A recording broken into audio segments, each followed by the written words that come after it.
चलिए अब आते हैं साइमन कमीशन। यहां पे आता है क्या कि उस समय एक भारत सचिव हुआ करते थे जिनका नाम था ब्रिकेनहेड। ब्रिकेनहेड ने एक कमीशन की स्थापना की। कब? 8 नवंबर 1927। अच्छा, इस कमीशन में सदस्यों की कुल संख्या कितनी थी? 7। और इसके अध्यक्ष कौन थे? Simon commission. तो ये देख लीजिए, साइमन, क्लीमेंट एटली, इतने लोग थे। देख लीजिए, इसमें एटली साहब का नाम जरूर आता है कि इस आयोग के सदस्य क्लीमेंट एटली आगे चलकर ब्रिटेन के क्या बनते हैं? प्रधानमंत्री। ये ब्रिटेन के किस पार्टी से थे? जी। जबकि साइमन ब्रिटेन की उदारवादी पार्टी से संबंधित थे। अब यहां सवाल उठता है कि साइमन कमीशन की नियुक्ति क्यों हुई थी?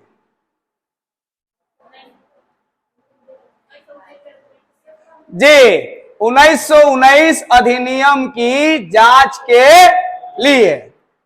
अब ये जांच के लिए हुआ था, लेकिन 1900 अधिनियम की जांच करनी थी 10 साल के बाद 1929 में। लेकिन थोड़ा क्रांतिकारी गतिविधि ज्यादा हो रहा था, इसलिए हड़बड़ा के कब किया गया? 1927 और 28 के बीच में। और ये फैसला लिया गया। देखिए, इरविन बहुत तेज था, इसके दिमाग में चल रहा था कि साइमन कमीशन में सभी अंग्रेज होंगे, भारतीयों को नहीं लिया जाए, इसका सुझाव यही दिया था। समझ में आया? तो भारतीयों को शामिल नहीं किया गया। नहीं किया गया तो क्या होगा जी? विरोध होगा। देखिए, सभी सदस्य अंग्रेज होने के कारण कांग्रेस ने इसका क्या कहा? किया विरोध, और इसका नाम दिया श्वेत कमीशन। श्वेत कमीशन। अब देखिए, इसका विरोध होगा तो क्या होगा? इलाहाबाद में बैठक होगा। जब देखिए, जब कुछ भी होता था तो बैठ जाते थे लोग। अब बैठक कब बैठे? 11 दिसंबर 1927। इसमें फैसला लिया गया, साइमन कमीशन का समर्थन करेंगे या बहिष्कार? बहिष्कार किया गया। साथ में बहुत सारी पार्टियां थी, जैसे कि लिबरल पार्टी, मुस्लिम लीग, हिंदू महासभा, किसान मजदूर पार्टी, फिक्की इत्यादि ने, सभी ने मिलकर इसका क्या किया था? विरोध। लेकिन एक चीज यहां देखिए, लिबरेशन फेडरल का गठन तेज बहादुर सप्रू के द्वारा किया गया। क्लियर है? लेकिन क्या लगता है कि सभी पार्टियां, इंडिया की सभी पार्टियां जो था विरोध किए थे या कोई समर्थन भी किया था? समर्थन किया था। भीमराव अंबेडकर की पार्टी की थी समर्थन, पक्का? मतलब इंडिया में साइमन कमीशन का समर्थन किया गया? बस किया गया था। चलिए यहां देखिए, समर्थन वाले लोग को भी देख लेते हैं। मद्रास का एक पार्टी था जस्टिस पार्टी, और पंजाब की यूनियन पार्टी, और भीमराव अंबेडकर के नेतृत्व में कुछ हरिजन संगठन, ऑल इंडिया अछूत फेडरेशन। यहां एक और था, मोहम्मद शफी के नेतृत्व में मुस्लिम लीग का एक गुट साइमन कमीशन के समर्थन में था। कहने का मतलब यह था कि साइमन कमीशन का विरोध किया जा रहा था, लेकिन मुस्लिम लीग में दो तरह के लोग हो गए। एक शफी साहब हो गए जिन्होंने समर्थन कर दिया, और एक मोहम्मद अली जिन्ना की पार्टी थी, मतलब उसी की पार्टी के, जिन्होंने क्या किया था? बहिष्कार किया था। चलिए भाई, बहिष्कार किया जाए अब। हाँ जी, बहिष्कार करते हैं। साइमन कमीशन भारत आया 3 फरवरी 1900। हाँ जी, कहां आया? बंबई पहुंचा तो क्या दिखाया गया? काला झंडा। अब बातें तो जूता फेंका जाता ना।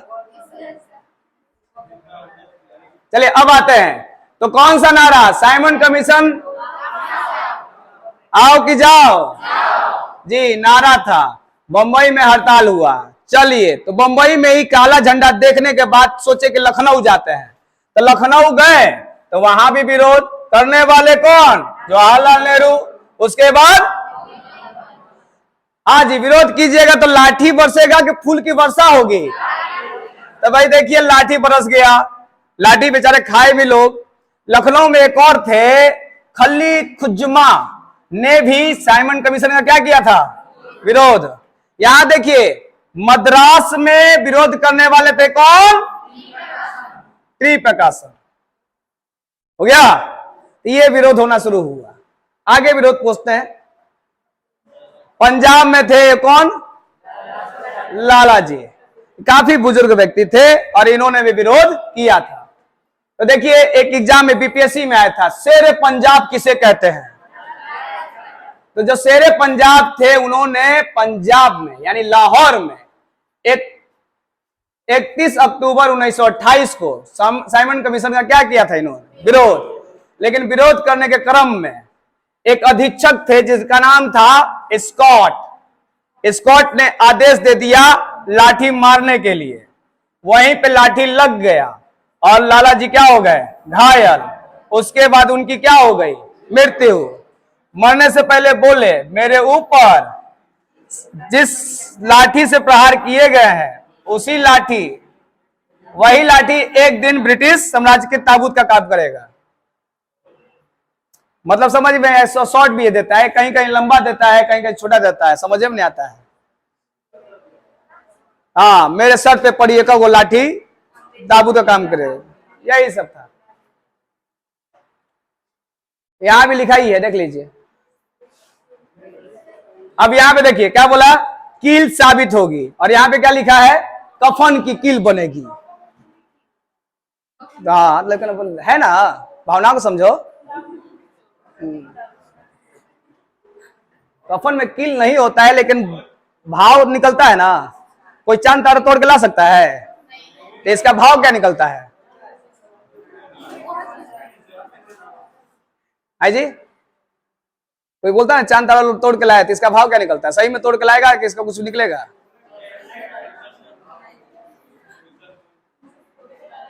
क्या निकलेगा भाजी? बोलो।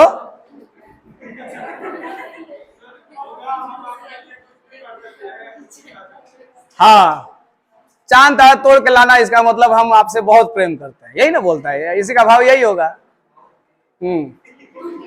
या इसका दूसरा भाव यही होगा कि महा झूठा आदमी है। दो कंडीशन हो सकता है, तो सोच सोच के ऊपर है ना। हाँ जी, लाला जी की मृत्यु हो गई और मृत्यु होने के बाद यहाँ पे लोग जब श्रद्धांजलि देने आए थे तो कुछ ना कुछ कह के गए थे। और कोई किताब छापने वाले वहां पे थे, सबका बात सुनकर किताब में छापे थे जो आपको पढ़ना होगा। तो जैसे कि लाला लाजपत राय जी की मृत्यु के समय मोतीलाल जी नेहरू पहुंचे। हाँ, ऐसे माला पहनाए और बोले प्रिंस अमंग पीस मेकर। अब वहां पे वो थे, लिख लिया। अच्छा, मोतीलाल जी ये बोले। फिर हो गए मोहम्मद अली जिन्ना जी आए। जिन्ना जी आए तो बोले इस क्षण लाला जी की मृत्यु भारत के लिए एक बहुत बड़ा दुर्भाग्य है। ये भी छप गया। फिर गांधी जी आए। गांधी जी थोड़ा बोल के नहीं चुप हो गए, थोड़ा लंबा बोले कि लाला जी की मृत्यु ने एक बहुत बड़ा शून्य उत्पन्न कर दिया है जिसे भरना बहुत ही कठिन होगा। लेकिन ये एग्जाम में ना आकर आता है बस यही वाला, भारतीय सौर मंडल का एक सितारा डूब गया। ये सब बोले लोग, सब छप गया। ओकरा बाद एगो आदमी और आया जगह चलते इनकी मृत्यु हुई थी। कौन? खुदे आया और इन्होंने कहा एक उत्साही सामाजिक कार्यकर्ता और एक मुख्य राजनीतिक कार्यकर्ता का अवसान हो गया। ये खुश होकर बोला था कि उदास होकर बोला था? क्या कि मृत्यु तो इसी की वजह से हुआ। ये लोग बोले और देख लीजिए 100 जा रहा था, मतलब 100 तो नहीं है, बस यहाँ पे लाला जी का चित्र ही है। तो इस तरह से एक अध्याय क्या हुआ? खत्म हुआ। अब यहां पे कहता है साइमन कमीशन 2 बार भारत आया था। इसको नोट कर लीजिएगा। पहली बार जब आया था तो फरवरी मार्च 1928 में, और दूसरी बार आया कब? अक्टूबर 1928 में। और साइमन कमीशन ने अपनी रिपोर्ट दी थी मई 1930 में। रिपोर्ट पेश किया गया देखिए 27 मई 1930 को प्रकाशित किया गया। अब इस रिपोर्ट में क्या कहा गया? पहला, भारत में उच्च न्यायालय को भारत सरकार के अधीन रखा जाए। पहला पॉइंट, भारत में उच्च न्यायालय को भारत सरकार के अधीन रखा जाए। दूसरा पॉइंट, प्रांतों में उत्तरदायी शासन लागू करने की प्रक्रिया प्रारंभ करनी चाहिए। तीसरा, इस रिपोर्ट में यह भी कहा गया कि बर्मा को भारत से अलग कर देना चाहिए। चौथा, सिंध और उड़ीसा को एक नया प्रांत के रूप में स्थापित करना चाहिए। यह था साइमन कमीशन का रिपोर्ट, जो आया था कब? 1930 में। चलो ठीक।